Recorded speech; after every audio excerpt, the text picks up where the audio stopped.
Hello dear student and friends, welcome back to my YouTube channel. इस video में हम कक्षा 9वीं विज्ञान का अध्याय 2 जिसका नाम है क्या हमारे आसपास के पदार्थ शुद्ध हैं का भाग 2 कवर करने वाले हैं। उससे पुराने वीडियो में भाग 1 कवर किया जा चुका था, सो वह वीडियो आपको यहाँ पर ऊपर आई बटन में दिख जाएगा यहाँ पर, ठीक है। और इससे पहले कहीं सारे महत्वपूर्ण वीडियो बनाए जा चुके हैं, तो वह सभी वीडियो आप मेरे YouTube चैनल के होम पेज पर जाकर देख सकते हो। तो चलिए टाइम वेस्ट किए बिना पॉइंट पर आते हैं। तो इस वीडियो में हम पृथक्करण की विधियां पढ़ेंगे, ठीक है। नई नई वीडियो क्रिएट की जा रही है और जल्दी जल्दी अपलोड की जा रही है, तो पृथक्करण की विधियाँ पढ़ेंगे, ठीक है। इसे समझेंगे पृथक्करण की विधियाँ। तो आपके NCERT की किताब में पृथक्करण की टोटल 8 विधियाँ हैं। पहली वाष्पीकरण, दूसरी अपकेंद्रीकरण, तीसरी पृथक्करण की, चौथी ऊर्ध्वपातन, पांचवी क्रोमेटोग्राफी, छठी आसवन और सातवीं प्रभाजी आसवन और आठवीं क्रिस्टलीकरण। तो ये 4 विधियां हैं। वीडियो छोटा हो इसलिए मैं इसमें आपको केवल ये 4 विधि समझाऊंगा, ठीक है। और अगले आने वाले वीडियो में ये 4 विधि समझाऊंगा।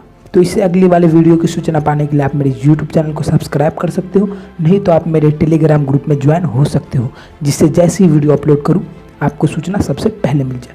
और एक बात, आपको वीडियो ध्यान से देखना है, क्योंकि जब वीडियो ख़त्म हो जाएगा तो आपके लिए बहुत महत्वपूर्ण सवाल आने वाले हैं जो कि हर एक बार एग्जाम में आते हैं। तो चलिए टाइम वेस्ट किए बिना वीडियो स्टार्ट करते हैं। पृथक्करण की पहली विधि है वाष्पीकरण विधि। वाष्पीकरण मिश्रण के 2 पदार्थों में से एक पदार्थ का वाष्पीकरण हो जाना, यानी कि मिश्रण के 2 पदार्थों में से एक पदार्थ का वाष्पीकरण बोले तो वाष्पीकृत बोल सकते हैं, ठीक है। जब 2 मिश्रण रहता है तो उसमें से एक पदार्थ क्या होता है, वाष्पीकृत, यानी कि वाष्प बन के उड़ जाती है और दूसरी पदार्थ रह जाती है। जैसे कि आप यहाँ पर देख सकते हो, ये एक बीकर है, ठीक है, और बीकर में जल है, और ये वाच गिलास है, और वाच गिलास के अंदर में स्याही रखी हुई है। फिर जहाँ से हम यहाँ से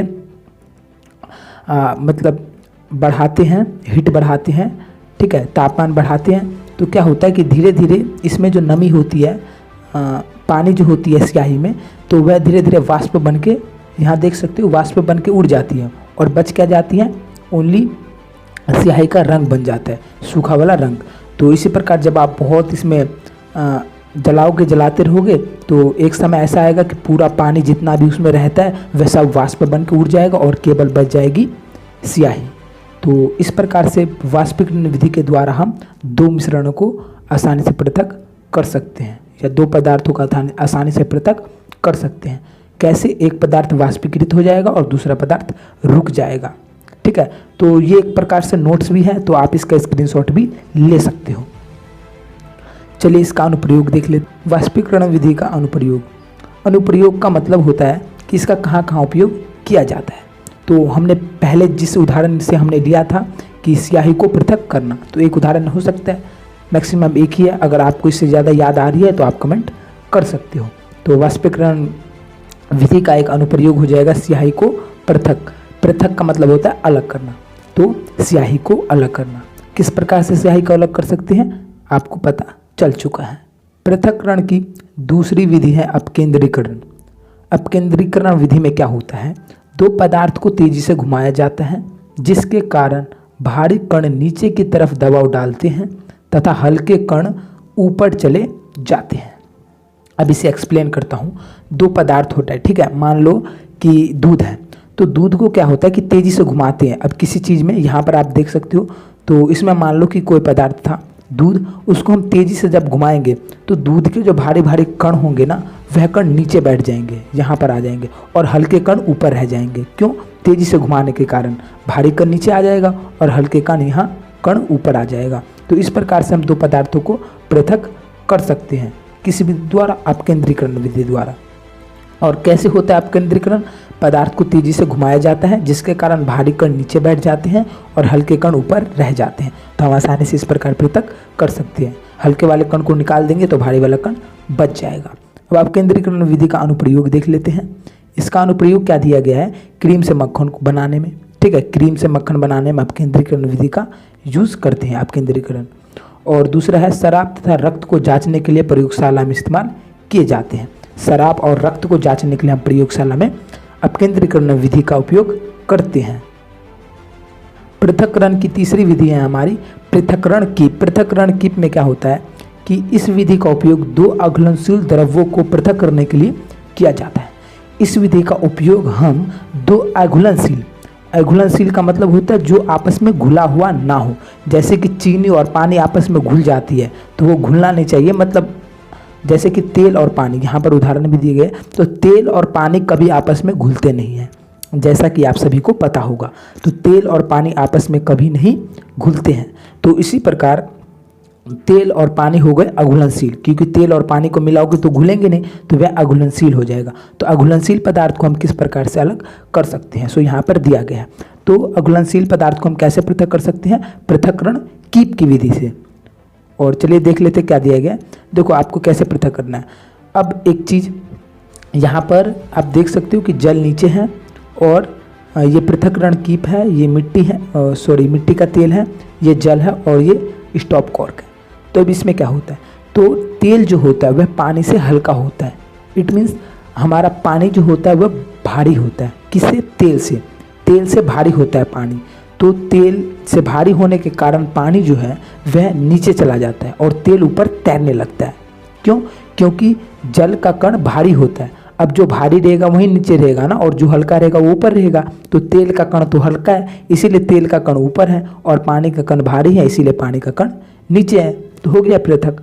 बाय चांस गलती से मिल जाती है तो आप इसे शांत छोड़ देना। पृथक्करण कीप नहीं है तो क्या हुआ, गिलास में भी आप कर सकते हो। अगर पानी में मिल जाती है तो आप उसे आराम से छोड़ दीजिएगा। तो क्या होगा कि पानी जो है वह नीचे चला जाएगा और तेल ऊपर आ जाएगा। तो इससे आप तेल को आसानी से पृथक कर सकते हो। तो इसी को हम कहते हैं पृथक्करण कीप विधि। जैसा कि यहाँ पर दिखाया जा रहा है कि पृथक्करण कीप विधि में मिट्टी का तेल, अब स्टॉप कॉर्क को थोड़ा सा हटाया तो जल नीचे आ गया और मिट्टी इसी में, मिट्टी का तेल ऊपर ही रह गया। तो इस प्रकार से आप पृथक्करण की विधि का उपयोग करके दो मिश्रण को आसानी से पृथक कर सकते हो। तो चलिए पृथक्करण विधि का अनुप्रयोग देख लेते हैं, यानी कि इसका उपयोग कहाँ कहाँ होता है। तो पहला उपयोग तो आप यहीं लिख सकते हो कि तेल को पानी से पृथक करने में, पृथक यानी कि अलग करने में। सो यहाँ पर पृथक्करण विधि का परिभाषा भी एक साथ दिया गया है। इस विधि का उपयोग दो अघुलनशील द्रव्यों को पृथक करने के लिए किया जाता है। तो इसका पहला अनुप्रयोग क्या दिया गया है, तेल से जल को पृथक करने में। जैसा कि मैंने बताया था कि तेल को जल से पृथक कर सकती है आसानी से पृथक्करण विधि से, क्योंकि तेल और जल एक अघुलनशील पदार्थ है। इसी प्रकार धातु शोधन के दौरान लोहे को पृथक करने में, धातु शोधन के दौरान हम लोहे को पृथक करने में भी पृथक्करण की विधि का उपयोग करते हैं। अब चलिए हम अपने अंतिम विधि की तरफ चलते हैं। इस भाग का हमारा अंतिम विधि है, पृथक्करण की अंतिम विधि है ऊर्ध्वपातन विधि। और आगे जो विधि है ऊर्ध्वपातन के बाद आसवन विधि, प्रभाजी आसवन विधि, क्रिस्टलीकरण, क्रोमैटोग्राफी विधि बहुत ज़्यादा महत्वपूर्ण है। तो अगले वाले पार्ट में हम क्रोमैटोग्राफी विधि पढ़ेंगे और बाकी के 4 विधियाँ पढ़ेंगे। तो यहाँ पर देखते हैं ऊर्ध्वपातन विधि। तो दो पदार्थों के बीच एक पदार्थ ऊर्ध्वपातित हो जाता है जबकि दूसरा पदार्थ ऐसे ही रहता है।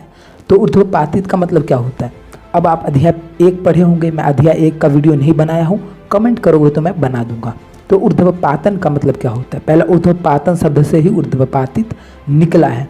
तो ऊर्ध्वपातन का मतलब होता है कि पदार्थ की 3 अवस्थाएं होती हैं। जनरली पदार्थ की असली में होती है 5 अवस्थाएं, लेकिन 3 अवस्थाएं मुख्य प्रकार से हैं। पहली ठोस, ठीक है, और दूसरी द्रव और तीसरी गैस, ठीक है। तो अब पदार्थ अवस्था कैसे परिवर्तन करता है, सबसे पहले पदार्थ ठोस अवस्था से द्रव में जाता है, ठीक है।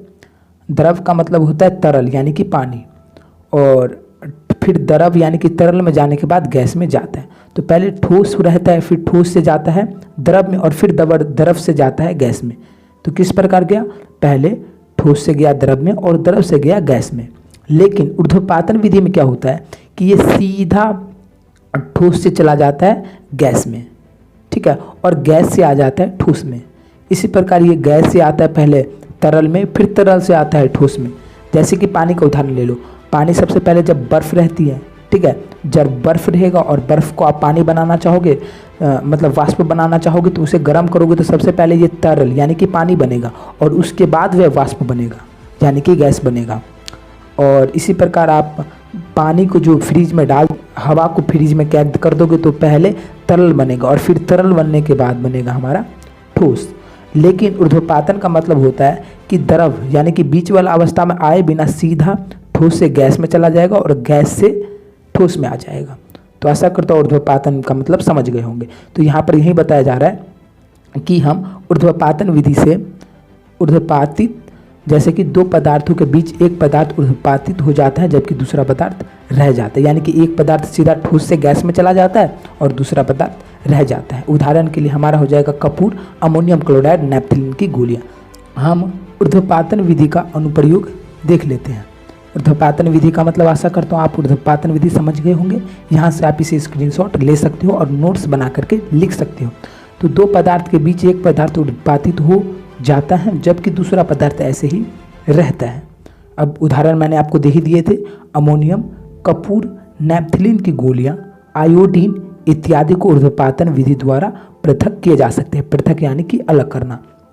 तो इस प्रकार हमारा ये वीडियो खत्म होता है और अगले वीडियो की सूचना पाने के लिए आप मेरे यूट्यूब चैनल को सब्सक्राइब कर सकते हो, नहीं तो आप मेरे टेलीग्राम ग्रुप में ज्वाइन हो सकते हो, जिससे जैसी वीडियो अपलोड करूँ आपको नोटिफिकेशन, आपको मैं वहाँ पर वीडियो भेज दूँ। नहीं तो आप सब्सक्राइब करते हो तो नोटिफिकेशन आपको मिल जाएगा। और इससे पहले मैथ के बहुत इंपॉर्टेंट वीडियो बनाए जा चुके हैं। Thanks for watching.